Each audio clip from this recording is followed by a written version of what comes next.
بسم اللہ الرحمن الرحیم۔ ناظرین السلام علیکم، میں ہوں میزبان صابر شاکر، وفاقی دارالحکومت اسلام آباد سے۔ کچھ تازہ ترین خبریں اور خبریں بہت ہی اچھی آئی ہیں اور پاکستان کو کافی کامیابی ملی ہے۔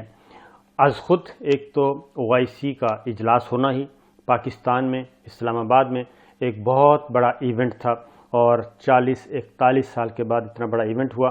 لیکن اس دوران جو سائیڈ لائن میٹنگز ہوئیں، جو بائی لیٹرل ٹاکس ہوئیں، بات چیت ہوئی اور اہم ملاقاتیں چل رہی ہیں، وہ اس سے بھی زیادہ امپورٹنٹ ہیں۔ اس بارے میں آپ سے بات کرتا ہوں۔ اور دوسرا، وزیر اعظم عمران خان کی تقریر، خاص طور پہ وزیر اعظم عمران خان نے ماشاءاللہ سے ایک حق ادا کیا ہے، اور نہ صرف پاکستانیوں کی طرف سے بلکہ امت مسلمہ کی طرف سے انہوں نے گفتگو کی، اور تمام مسلم امہ کو، تمام OIC ممالک کو جھنجھوڑا ہے، اور ان کو کچھ باتیں ایسی کی ہیں جس کے بعد لگتا ہے کہ پاکستان ہی ڈرائیونگ سیٹ پہ ہے، اور انشاءاللہ پاکستان ہی ڈرائیونگ سیٹ پہ رہے گا۔ یہ ایونٹ جو ہوا، اس میں سب سے پہلے تو یہ بتا دوں کہ جو فائنلی ایگزیکٹ جو آئے ہیں مندوبین اور وفود، 20 ممالک کے وزرائے خارجہ موجود تھے، اور تمام اہم مسلم ممالک جو ہیں ان سب کے وزرائے خارجہ اسلام آباد میں آئے ہوئے تھے، اور جو ایک دوسرے کے ساتھ جن کے اختلافات بھی ہیں وہ بھی موجود تھے۔ یعنی ایران کے وزیر خارجہ موجود تھے، سعودی عرب اور ترکی، انڈونیشیا، ملائیشیا، اردن، UAE، تمام کے تمام جو بھی نام لیں، اور پھر افریقی گروپ نائجر کی طرف سے نائجر کے وزیر خارجہ موجود تھے۔ ہر طرح کی قیادت آئی ہوئی تھی پاکستان میں، اور تمام وزرائے خارجہ نے جو تقاریر کی تو اس میں پاکستان کو خاص طور پہ خراج تحسین پیش کیا گیا۔ وزیر اعظم عمران خان نے اس ایونٹ سے بھرپور فائدہ اٹھایا اور باتیں کیا کی؟ اس میں نمبر 1 ایک تو افغانستان کے معاملے پہ تھا۔ افغانستان کے معاملے میں انہوں نے واضح طور پہ یہ کہا کہ یہ بنیادی ذمہ داری صرف اور صرف ایک ملک کی ہے، اور وہ ہے امریکہ۔ اور انہوں نے بٹوین دا لائن یہ بات کی کہ یہ سارا جتنی بھی اس وقت افغانستان میں تباہی ہوئی ہے، اس کا ذمہ دار صرف اور صرف ایک ہی ہے، اور اس ملک کا نام امریکہ ہے۔ اور خاص طور پہ یہ سلسلہ بنیادی کردار، وہ کہتے ہیں کہ افغانستان میں اگر صورتحال کو بہتر بنانا ہے، ان کو کھڑا کرنا ہے افغانستان میں دوبارہ ان کے پاؤں پہ، تو عالمی برادری کا تو ایک رول ہے ہی ہے، لیکن سب سے پہلے امریکہ خود سوچے، یہ اس کی ذمہ داری ہے کہ وہ جس طریقے سے افغانستان کو تباہ کیا، اب اس کی تعمیر میں بھی اپنا کردار ادا کرے۔ اور خاص طور پہ جو پیسے دبائے ہوئے ہیں افغانستان کے $10 ارب کے، اس کے بارے میں ایک آواز اٹھی ہے کہ جناب وہ تو کم از کم ریسٹور کریں، وہ تو ان کا حق ہے، وہ افغانستان کے عوام کا حق ہے، وہ دیا جائے۔ اس کے بعد ایک اور بات کی وزیر اعظم نے، وہ اس سے بھی آگے کی بات، اور وہ یہ ہے کہ اسلاموفوبیا، اسلام سے دشمنی، مسلمانوں سے نفرت، اسلام سے نفرت، حضور اکرم صلی اللہ علیہ وسلم کی شان میں جو ہیں کیا کہنا چاہیے، خاکے، نعوذ باللہ، گستاخانہ خاکے، تو یہ ساری چیزیں جو ہیں وہ انہوں نے اس کی طرف بھی توجہ دلائی، اور انہوں نے پھر اس کی ذمہ داری بھی انہوں نے کہا کہ یہ جو ویو چلی ہے اسلاموفوبیا کی، اسلام دشمنی کی، مسلمانوں سے نفرت کی، اور مسلمانوں کے جذبات کو بھڑکانے کی، مسلمانوں کے جذبات کو مجروح کرنے کی، دین اسلام کو بدنام کرنے کی، اور یہ اسلامی دہشت گردی کا جو ورڈ یوز کیا ہے، الفاظ استعمال کیے، یہ نئی اصطلاحیں آئیں، یہ ساری کی ساری انہوں نے کہا کہ 9/11 کے بعد کی پیداوار ہیں۔ اور یہ 9/11 کا اگر کسی نے سب سے زیادہ سزا بھگتی ہے تو وہ سزا بھگتی ہے مسلمانوں نے، دنیا بھر میں بسنے والے مسلمانوں نے، مسلم ممالک نے،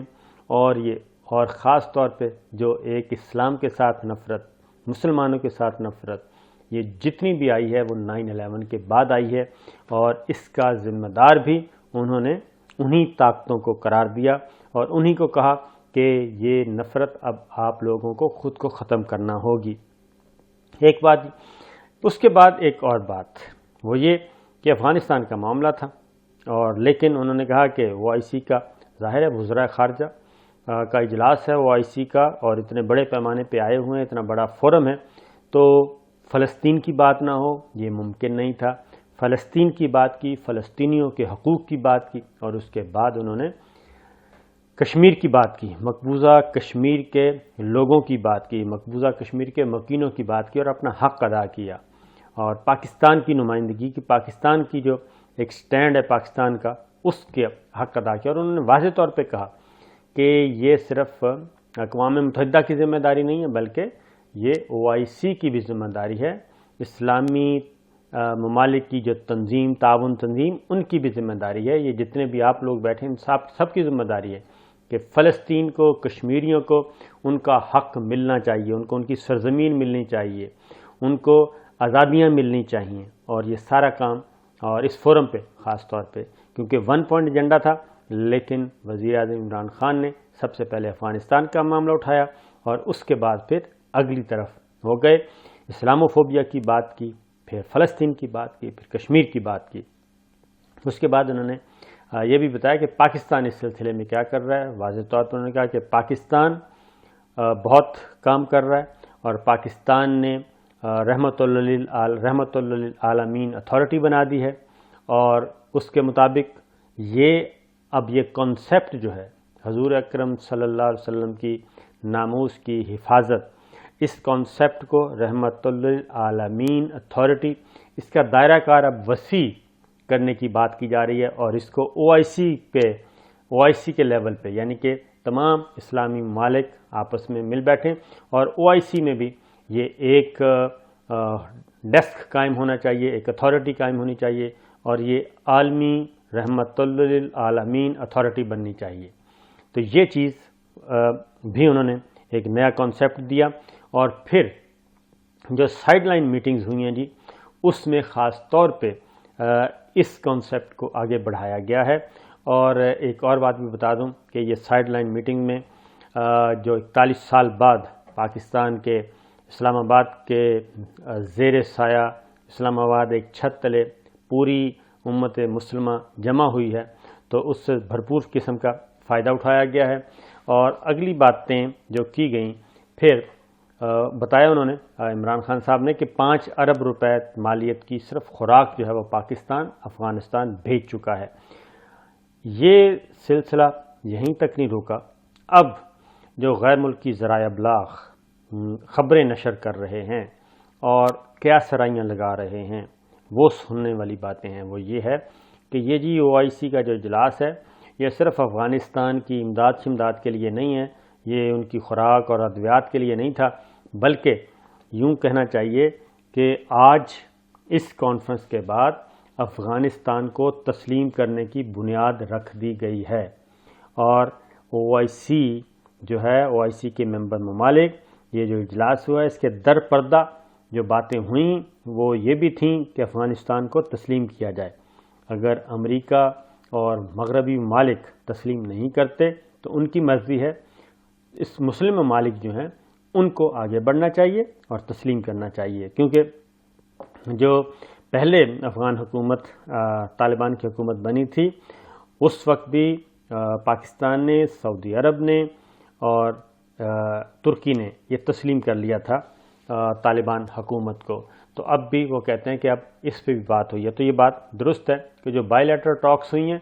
اور جو سائیڈ لائن میٹنگز ہوئی ہیں، جو بند کمرے کا سیشن ہوا ہے، اس میں یہ باتیں ہوئی ہیں کہ آگے بڑھا جائے اور افغانستان کو تنہا نہ چھوڑا جائے۔ اس کی ریزن ہے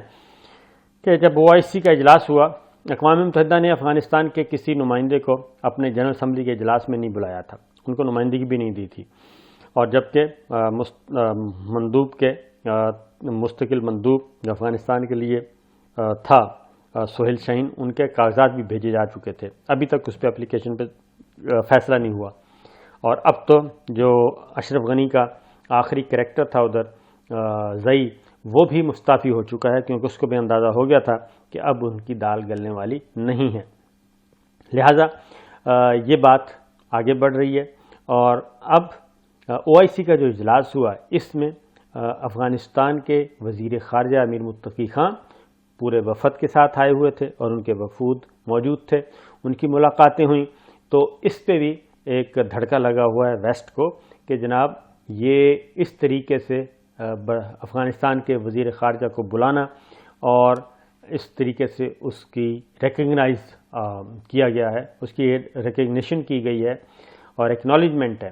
کہ OIC افغانستان کی نئی حکومت کو تسلیم کرنے جا رہی ہے۔ OIC کے فورم پہ اس طرح بلایا، اور اس پہ صرف یہی نہیں تھے بلکہ باقی بھی آئے، اور پھر افغانستان کے وزیر خارجہ کی جو میٹنگز ہوئیں، سائیڈ لائن میٹنگ مختلف وزرائے خارجہ کے ساتھ، تو اس سے بھی ایک فائدہ ہوا۔ پھر اسلامی ترقیاتی بینک نے باقاعدہ طور پہ ایک اکاؤنٹ کھولنے کا اعلان کیا، OIC کے ممبر ممالک کھولیں گے ایک اسپیشل اکاؤنٹ صرف افغانستان کے لیے۔ اس اکاؤنٹ میں جتنی بھی ڈونیشنز آئیں گی اور پلیجز آئیں گے وہ اس اکاؤنٹ میں ہوں گے، اور اس کے بعد پھر وہ افغانستان پہ خرچ کیا جائے گا۔ یعنی افغانستان کے عوام اور افغانستان کو اب تنہا نہیں چھوڑا جائے گا، بلکہ OIC جو کہ اسلامی ممالک کی تنظیم، اسلامی ملکوں نے، بڑے بڑے اسلامی ملک سارے موجود تھے، ان سب نے افغانستان کو تسلیم کر لیا ہے عملاً۔ تو یہی دھڑکا جو اس وقت ویسٹرن میڈیا کو دیکھیں تو وہاں پہ یہ آوازیں اب اٹھ رہی ہیں۔ پھر سعودی عرب نے جی 1 ارب ریال دینے کا اعلان کیا ہے، تو یہ سارے اب OIC کے ذریعے جو پیسے آئیں گے اور ان کے ذریعے پھر افغانستان کی بحالی کا کام، اثر نو بحالی کا کام ہوگا۔ اس کے ساتھ ساتھ جو army chief general Qamar Javed Bajwa سے ملاقاتیں ہوئیں وہ بھی امپورٹنٹ تھیں۔ اس میں تمام جو نامور وزرائے خارجہ، نامور ملکوں کے وزرائے خارجہ سب نے ملاقاتیں کی ہیں army chief general Qamar Javed Bajwa سے۔ ترکی نے کی، ایران نے کی، سعودی عرب نے کی، دیگر ممالک کے وزرائے خارجہ نے بھی army chief general Qamar Javed Bajwa سے ملاقاتیں کی، اور انہوں نے بھی اپنا ایک جو سیکورٹی پوائنٹ آف ویو اور ڈیفنس پوائنٹ آف ویو سے سارا بریف کیا، اور پاکستان اور پاکستان کی افواج نے جو قربانیاں دی، سیکورٹی فورسز نے، اس کے بارے میں بتایا۔ تو ایک چیز یہ بھی ہوئی، اور ساتھ ایک اور کام بھی ہوا ہے کہ پاکستان مستقبل میں آگے کیسے بڑھے گا اور پاکستان کیا چاہتا ہے، پاکستان کا ویژن کیا ہے، وہ بھی وزیر اعظم عمران خان نے بھی اور army chief general Qamar Javed Bajwa صاحب نے بھی، دونوں طرف سے آوازیں اٹھی ہیں اور پہنچی ہیں۔ تو یہ ہے وہ سلسلہ جو کہ سارے کا سارا ہوا۔ 20 وزرائے خارجہ آئے، 10 نائب وزرائے خارجہ، 70 وفود، یہ سب کے سب موجود تھے۔ پھر اسلامی ترقیاتی بینک نے اکاؤنٹ کھولنے کا اعلان کر دیا، اور فلسطین اور افغانستان کے حوالے سے 2 دستاویزات کوئی منظوری ہوئی۔ یہ سب کے سب ہوئے ہیں، اور اس طرح سے ہم کہہ سکتے ہیں کہ بظاہر تو یہ ایک افغانستان سے متعلق، امداد سے متعلق، ان کی بحالی سے متعلق ایک تھا سیشن، لیکن ان فیکٹ جو بند کمرے کا سیشن ہوا، بند کمرے کا اجلاس ہوا، اور سائیڈ لائن جو میٹنگز ہوئیں، بائی لیٹرل جو میٹنگ ہوئیں ان کیمرہ، اس میں اس سے کہیں زیادہ باتیں کی گئی ہیں اور کہیں زیادہ آگے بڑھا گیا ہے۔ تو یہ ہمارے دشمنوں کے لیے یقیناً ایک مایوسی کی بات ہے، اور اب یہ ڈیمانڈ پوری دنیا سے اٹھ رہی ہے کہ، اور امریکہ کے اندر سے اٹھ رہی ہے کہ یہ بہت زیادہ بدنامی ہو رہی ہے، مہربانی کر کے ہمیں افغانستان کے جو 10 ارب ڈالر ہیں جو ان کے اپنے ہیں وہ تو کم از کم ریسٹور کر دینے چاہیے۔ تو یہ ہے بدلا ہوا افغانستان۔ جب رشیا سے شکست ہوئی تھی، رشیا کو شکست ہوئی تھی جب افغانستان میں، تو تب پاکستان اکیلا تھا، اور پاکستان کے ساتھ 2 ایک ملک تھے جو کہ افغانستان، لوٹے پھوٹے افغانستان کی بحالی کے لیے کام کر رہے تھے۔ لیکن اب ایسا نہیں ہے، اب اس کو کسی ایک ملک نہیں بلکہ ساری OIC جو ہے اب اس کو اونرشپ لے رہی ہے، اور اس کی وجہ یہ ہے کہ بڑی طاقتوں کو تکلیف نہ پہنچے اور بڑی طاقتیں کوئی انتقامی کارروائی بھی نہ کر سکیں۔ اس لیے اب کوئی انڈیویجول ماضی میں جو غلطیاں ہوئی ہیں وہ نہیں، اور اس میں یہ بتا دوں کہ چائنا، رشیا، یہ سب سٹینڈ کر رہے ہیں اور موجود ہیں۔ تو یہ تھی جی آج تک کی اطلاعات۔ انشاءاللہ مزید خبریں آپ کو دیتے رہیں گے۔ اجازت دیجیے، اللہ حافظ۔